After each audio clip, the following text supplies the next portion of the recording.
एक और अपडेट आपसे शेयर करें कि तहरीक इंसाफ और काफ लीग की क़यादत का परवेज़ इलाही की रिहाइशगाह पर हंगामी इजलास जारी है। इसकी तफसील हासिल करते हैं नुमाइंदा जियो न्यूज़ ज़ीशान बख्श से। ज़ीशान, अपडेट कीजिएगा। और काफ लीग के अहम रहनुमा इस वक्त वज़ीर पंजाब चौधरी परवेज़ इलाही की रिहाइशगाह पहुंच चुके हैं, जहां ये अहम इजलास गवर्नर पंजाब की जानिब से पंजाब के वज़ीर आला और काबीना को डिनोटिफाई करने के हवाले से हो रहा है। और इस इजलास में स्पीकर पंजाब असम्बली सत्यान खान शरीक हैं, जबकि इनके अलावा चौधरी मोनस इलाही साबिक वफाकी वजीर इसमें शरीक हैं। साथ ही साथ राजा जो बशारत हैं साबिक वजीर कानून पंजाब और एडवोकेट जनरल पंजाब इस इजलास में शरीक हैं। और इस इजलास में इसी नुक्ते पर बात हो रही है कि जो गवर्नर का हालिया इकदाम है इस पर कानूनी मुशावरत जारी है और गवर्नर पंजाब के इस इकदाम को इब्तदाई तौर पर तहरीक इंसाफ और काफ लीग की क़यादत ने मुस्तरद किया है और इस हवाले से सुबह अदालत जाने का भी ऐलान किया है। गवर्नर पंजाब की जानिब से वज़ीर आला को जो डीनोटिफाई करने के अहकामात हैं इस पर जो एडवोकेट जनरल पंजाब हैं उनसे कानूनी राय लेने के लिए उनको भी बुला लिया गया और वो भी इस वक्त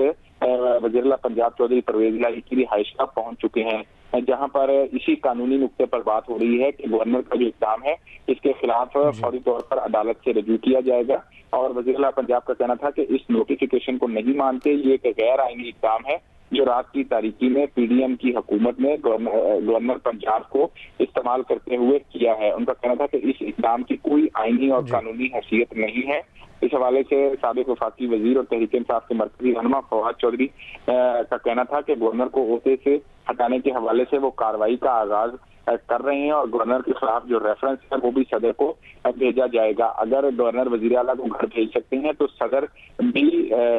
वजीर आजम को भेज सकते हैं। इसी तरह तहरीक इंसाफ के दीगर रहनुमाओं ने भी इस बात पर सख्त रद्द-ए-अमल दिया कि इस तरह रात की तारीकी में ऐसे इकदाम का कोई जवाब नहीं। ताहम इस वक्त जो मुशावरती इजलास जारी है उसमें इसी कानूनी नुक्ते पर बात हो रही है कि जब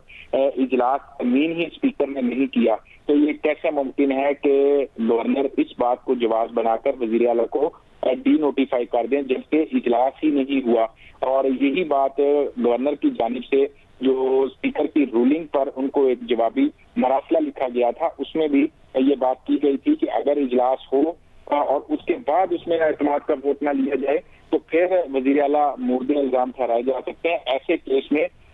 स्पीकर की जिम्मेदारी ज्यादा थी और उनका ये काम था इजलास को बुलाना, लेकिन जो तहरीक इंसाफ के कानूनी माहिरीन हैं, एडवोकेट जनरल पंजाब हैं और दीगर आईनी माहिरीन जो हैं उनसे जो मुशावरत की गई थी उसमें ये कहा गया था कि जब एक इजलास जारी हो और वो इजलास बुलाया गया हो स्पीकर की जानिब से तो जब तक स्पीकर उस इजलास को प्रोरोग नहीं करता, खत्म नहीं करता, उस वक्त तक कोई और नया इजलास गवर्नर नहीं बुला सकता। और अगर गवर्नर असेंबली का सेशन जारी हो तो उसके अंदर भी नया इजलास नहीं बुला सकते और गवर्नर पंजाब एतमाद के वोट का नहीं कह सकते। तहरीक इंसाफ की क़यादत का ये कहना है कि क्योंकि मुस्लिम लीग नून और पीपल्स पार्टी को ये पता था कि आज जुम्मा के रोज जो इजलास होना है उसमें उनकी जानिब से वज़ीर आला पंजाब चौधरी परवेज़ इलाही के खिलाफ जो अदम एतमाद की तहरीक पेश की गई है उस पर वोटिंग के लिए दिन मुकर्रर किया जाना है और इस पंजाब के अपोजिशन पीडीएम इत्तेहाद के पास मुतलबा वोट नहीं है। 186 वोट चाहिए थे अपोजिशन इत्तेहाद को कि वो तरीके अदम एतमाद कामयाब करवा सकें चौधरी परवेज़ इलाही के खिलाफ बतौर वज़ीर आला पंजाब, लेकिन उनके तमाम तर वोट मिला के और जो आज़ाद उम्मीदवार उनकी हमायत कर रहे हैं ये सब अगर शामिल भी कर लिए जाए तो 180 वोट बनते हैं और जबकि 186 वोट चाहिए थे इस तरीके अदम एतमाद को कामयाब बनाने के लिए। यही वजह थी कि गवर्नर को इस्तेमाल करते हुए वज़ीर आला के डी नोटिफाई करवाया गया है और साथ ही साथ पंजाब कैबिनेट को। और उनका ये कहना है कि वो इस हवाले से पुरुमीद है कि अदालत उनको मेरिट पर रिलीफ देगी और इसी कानूनी नुक्ते पर इस वक्त वज़ीर आला पंजाब की रिहाइशगाह पर ये इजलास जारी है। दूसरी जानिब जो तहरीक इंसाफ के मरकजी रहनुमा हैं उनका ये कहना है कि क्योंकि ये शाम 4 बजे का जो बज़ाहिर नोटिफिकेशन पर वक्त लिखा हुआ है और ये वो वक्त था जब तहरीक इंसाफ के एहतजाज जारी था गवर्नर हाउस के बाहर और उसी वक्त तहरीक इंसाफ की पार्लिमानी पार्टी का भी इजलास था। अब ये वो वक्त गुजारा गया और उसके बाद रात गए ये नोटिफिकेशन किया गया है, लेकिन इसके बावजूद उनका कहना था कि ये एक गैर आईनी इकदाम है, अदालत में ये मुस्तरद हो जाएगा और मुस्लिम लीग नून इस इकदाम को जस्टिफाई नहीं कर पाएगी। जो कानूनी माहिरीन है उनका ये भी कहना है कि जिन नुकात को बुनियाद बनाकर गवर्नर पंजाब की जानिब से एतमाद के वोट का कहा गया और ये जवाब बनाया गया कि वज़ीर आला पंजाब चौधरी परवेज इलाही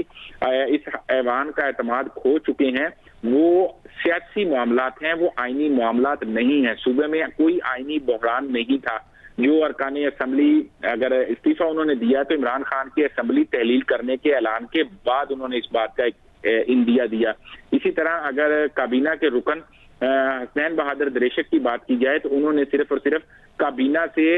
अपनी जाती मसरूफियात के बायस उनका कहना था कि उन्होंने इस्तीफा दिया है। वो इमरान खान के साथ हैं, पीटीआई का हिस्सा है और परवेज इलाही पर एक इत्तेहादी की हैसियत से उनका मुकम्मल एतमाद है। तो यही वो वजूहात हैं जिन पर आईनी माहिरीन ने यह मशवरा दिया कि ये वो चीजें थी जिनको जवाब बनाकर वजीर आला पंजाब को एतमाद का वोट लेने के लिए गवर्नर पंजाब ने कहा, और ये कोई ऐसी वजह नहीं थी जिसको जवाब बनाया जाता। यही वजह है कि इसकी कोई अहमियत नहीं है। और वैसे भी पंजाब असम्बली का जो जारी इजलास है उसकी मौजूदगी में गवर्नर किसी नए इजलास का नहीं कह सकते थे। अब देखना यह है कि गवर्नर पंजाब को हटाने के लिए जो फवाद चौधरी कह रहे हैं कि स्पीकर की जानिब से अब सदर मुमलिकत को मरासला भिजवाया जाएगा, जिसमें कहा यह जाएगा कि गवर्नर पंजाब गैर आईनी इकदाम सूबे में कर रहे हैं और वो वफाक की नुमाइंदगी कर रहे हैं। तो वफाक के सरबरा की हैसियत से सदर पाकिस्तान गवर्नर पंजाब को भी उनके ओहदे से हटाएं। लेकिन अब ये देखना होगा कि जब ये लेटर सामने आता है जो स्पीकर की जानिब से लिखा जाना है, क्योंकि स्पीकर का भी ओहदा एक आईनी ओहदा है। गुज़िश्ता रोज भी ये बात की गई थी, लेकिन आज स्पीकर ने खुद कहा कि उन्होंने वक्ती तौर पर ये खत नहीं लिखा और अभी वो ये खत नहीं लिखेंगे जब तक कि गवर्नर की जानिब से कोई अगला मरासला मौसूल नहीं हो जाता। अब चूंकि गवर्नर ने वज़ीर आला पंजाब को डीनोटिफाई कर दिया है, साथ ही साथ पंजाब जो काबीना है उसको भी तहलील कर दिया गया और चीफ सेक्रेटरी पंजाब की जानिब से भी इस हवाले में बाज़ाब्ता तौर पर नोटिफिकेशन जारी कर दिया गया है। तो इस वक्त सिर्फ और सिर्फ एक ही ऑप्शन है पंजाब काबीना और वज़ीर आला पंजाब के पास कि वो अदालत से रजू करें। और यकीनी तौर पर इससे मुशावरत इस इजलास में जारी होगी, जिसके मुतालिक आपने हमें आगाह किया है कि परवेज़ इलाही की रिहाइशगाह पर ये इजलास रात गए जारी है। इसकी मज़ीद डिटेल्स हम आपसे ज़िशान हासिल करते रहेंगे।